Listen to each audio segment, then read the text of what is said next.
ជំរាបសួរដល់បងប្អូនទាំងអស់គ្នាថ្ងៃនេះចង់មកបង្ហាញអំពីប្រភេទអេសីហើយនឹងព្រះដែលយើងបានឆ្លាក់ទៅទៅហើយបងប្អូននេះគឺជាអេសីអាកាសឬគេហៅអេសីកម្ពុជដែលនៅក្នុងផ្ទាំងប្រាសាទរបស់យើងគឺមានណាបងប្អូននឹងគឺយើងសាងចេញអំពី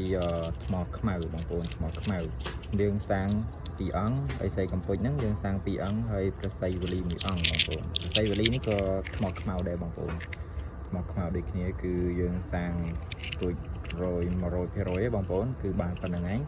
ហើយនេះគឺជាប្រភេទ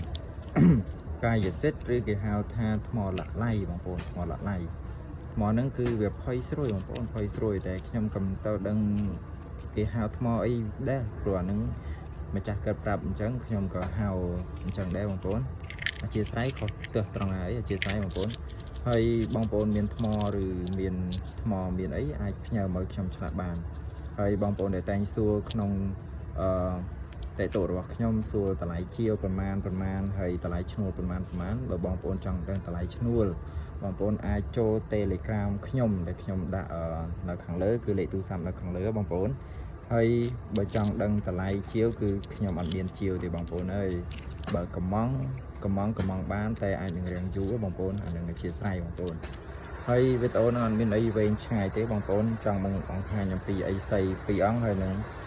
ព្រះពីរអង្គប៉ុណ្ណឹងឯងហើយអរគុណបងប្អូនដែលបានទស្សនាគឺមានតែប៉ុណ្្នឹងឯងបងប្អូនអរគុណជម្រាបលា